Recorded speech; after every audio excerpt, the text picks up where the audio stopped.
소천무쌍 2화.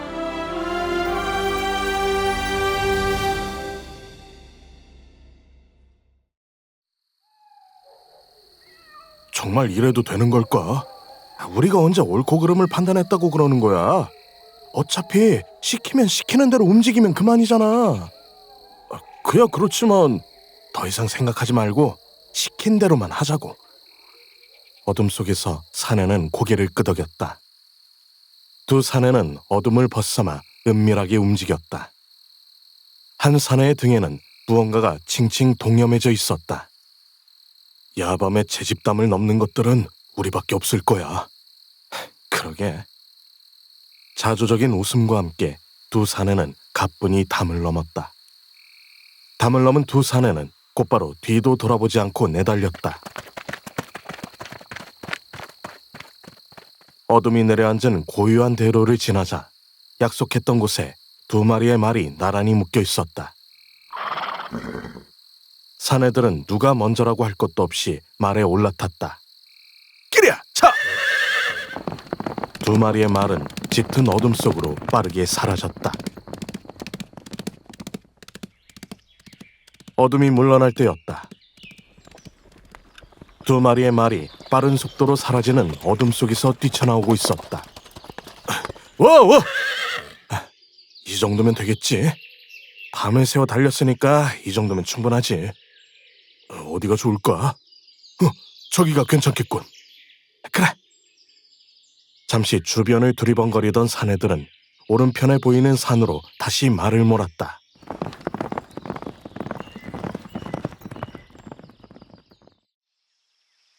그렇게 산 아래에 도착한 사내들은 말에서 내려 산속으로 내달렸다. 인적이라고는 눈을 씻고 찾아봐도 찾을 수가 없는 깊은 산중으로 들어선 사내들은 가볍게 한숨을 내쉬었다. 진짜 내가 별의별 짓을 다 해보는군. 그러게 말이야. 잠시 자신들의 신세를 한탄하던 사내들은 이윽고 빨리 일이나 끝내자는 듯 눈짓을 해댔다. 이어서 한 사내가 등에 칭칭 감싸고 있던 뭔가를 풀었다. 등에 동여매고 있던 것은 예상외로 부드러운 비단 이불이었다.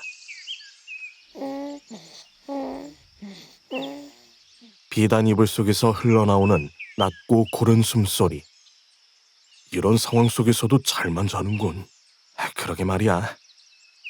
사내들은 어이가 없다는 듯 고개를 절레절레 저었다. 비단 이불 속에서 새근새근 잠을 자고 있는 아기는 다름 아닌 악구명과 부인 연씨의 셋째 아이였다. 저주받은 아이라 불리는 삼공자. 자는 모습은 평범하기 짝이 없군. 자는 아이를 바라보며 사내가 씁쓸하게 말했다. 빌어먹을. 하필이면 왜 우리가 이런 일을 해야 하는 건지. 다른 사내 역시도 아이의 모습을 물끄러미 바라보다 신경질을 냈다. 정말 죽여야 하는 거야? 반드시 죽이라고 했었으니까. 젠장. 네가 해. 자는 아이를 가만히 바라보던 사내가 욕설을 내뱉으며 고개를 저었다. 무슨 소리야. 네가 하기로 했었잖아. 다른 사내가 펄쩍 뛰었다. 이 모습을 보니 도저히 못하겠단 말이야. 미친. 나는 뭐 할 수 있을 것 같아? 그럼 어쩌자고. 네가 죽이기로 했으니까 네가 죽여야지. 제작 못하겠다니까. 사내들은 점점 소리를 높였고 그 소리에 아이가 눈을 떴다. 깜빡이는 눈동자가 잿빛이라는 것만 제외하면 참으로 귀여운 아이였다. 뽀얀 피부에 오뚝한 콧날과 큰 눈까지. 제대로만 성장하면 여자 꽤나 울릴 미남자가 될 것은 뻔한 일이었다. 정말 그 말이 사실이네. 설마 했었는데 어째서 저주니 어쩌니 하는 소리를 하는지 알겠군. 아이의 눈동자와 마주치자 사내들은 온몸이 날카로운 비수 앞에 무방비 상태로 놓여있는 느낌을 지울 수가 없었다. 무엇보다 아이를 죽이기 위해 이곳까지 왔기에 더욱더 싸늘한 기분에 휩싸여야만 했다. 잿빛이지만 맑은 눈동자. 하지만 섬뜩하다.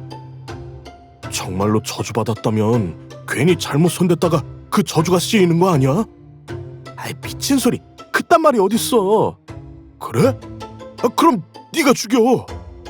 아이를 안고 있던 사내는 곧바로 동료에게 떠넘겨버렸다. 얼떨결에 아이를 받아든 그는 이윽고 놀라 소리쳤다. 뭐야? 이런 식으로 나에게 떠넘기지 말라고! 다시 아이를 떠넘기려 했지만 사내는 어느새 뒤로 3발자국이나 물러난 상태였다.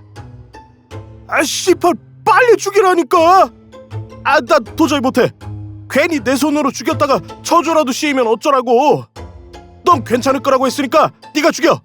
네가 죽인다면 내가 열흘 동안 술을 사도록 하지. 지랄, 내가 보름 동안 네 놈이 퍼마실 술을 살 테니까 빨리 죽이기나 해. 난 한 달. 이 새끼야, 지금 장난해? 부탁인데 정말로 나 못하겠다. 네가 좀 죽여. 사내는 정말로 못하겠다는 듯 손사래를 쳤다. 에이, 모자란 새끼. 한심하다는 듯 사내를 바라본 그는 이윽고 아이의 머리를 노리고 손을 들어 올렸다. 저주는 무슨 놈의 저주. 그냥 이놈은 비정상일 뿐이야. 병신일 뿐이라고. 속으로 그렇게 생각한 그는 손에 내공을 주입했다. 그 아이는 저주받은 아이다. 멀리 데리고 가서 죽여라. 반드시 죽여야 한다. 자신에게 내려진 명령. 그 아이는 저주받은 아이다. 그 아이는 저주받은 아이다. 그 아이는 저주받은 아이. 에이, 씨발! 내공까지 모았던 손을 힘없이 떨어뜨리는 그. 왜 그래?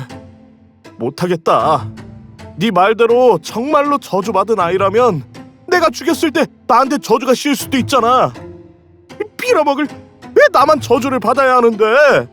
죽이라고 한 사람은 따로 있는데 내가 저주를 받는 건 아니잖아. 이건 도저히 불공평해서 못하겠어.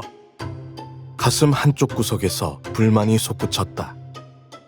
정작 저주를 받아야 하는 사람은 자신이 아닌 다른 사람이거늘 자신에게 저주가 씌일지도 모른다고 생각하니 도저히 불안하고 불공평해서 견딜 수가 없었다. 그럼 어쩌자고? 그야. 사내들은 아무런 말도 못하고 서로를 바라보며 서 있기만 했다. 그렇게 얼마나 시간이 흘렀을까? 태양이 산 곳곳을 비출 때였다.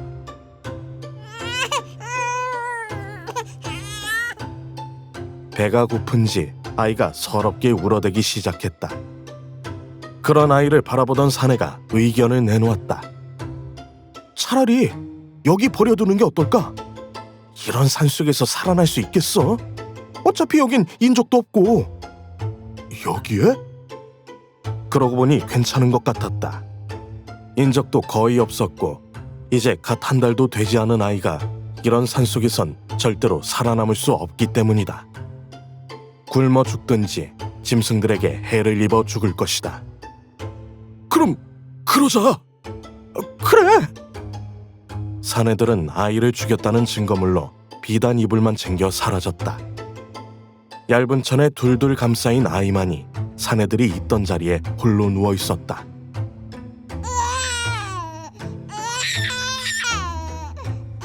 아이의 서러운 울음소리는 좀처럼 그쳐지질 않았다. 앞으로 아이의 운명은 어떻게 될 것인지.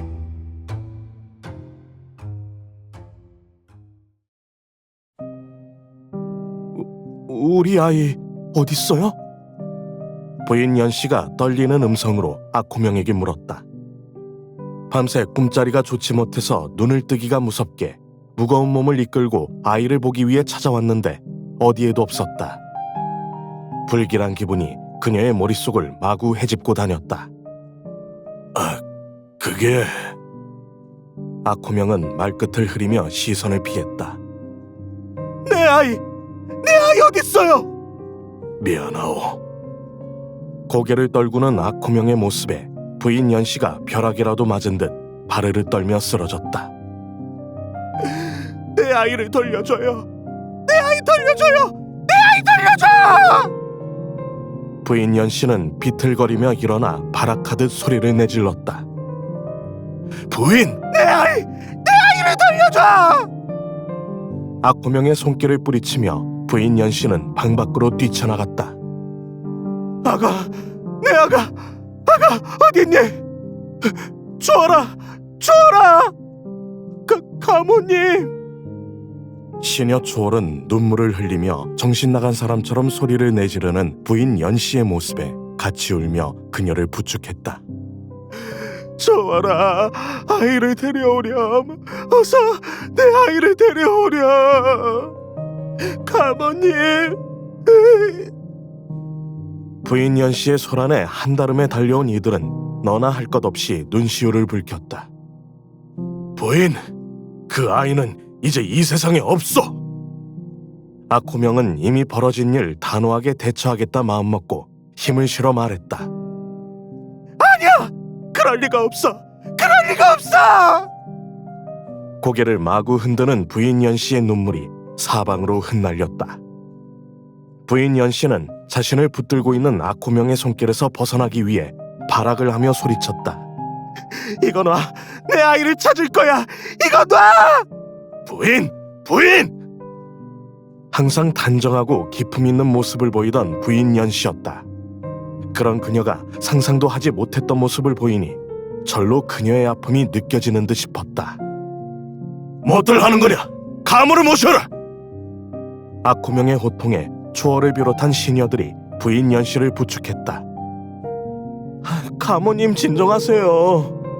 가모님 안으로 드세요. 시녀들이 억지로 부인 연씨를 이끌고 방으로 들어갔다. 그러는 동안에도 부인 연씨는 아이를 돌려달라며 날카로운 비명을 토해냈다. 부인 연씨의 모습을 바라보는 아코명의 가슴은 찢어질 듯 아팠다. 그녀에게 너무나도 미안했고 쉽게 지울 수 없는 상처를 남길 것 같아 스스로가 한심스럽기까지 했다. 하지만 이제는 돌이킬 수 없는 일이었다. 동생인 악세찬이 건네준 아들의 채취가 남아있는 비단 이불은 더 이상 그 아이가 이 세상 사람이 아니라는 것을 알려주고 있었기 때문이다. 아무런 말도 하지 않았다. 자신의 아들을, 자신의 조카를 죽인 악세찬의 행동을 나무라지 못했다. 아니, 그러지 않았다. 악세찬이 아니었다면 자신이 했을 일이기에. 미안하구나. 아코명은 손에 쥔 비단 이불을 넋놓고 바라보며 그 말만을 되풀이하고 되풀이했다. 운명의 수레는 그렇게 삐걱대기 시작했다.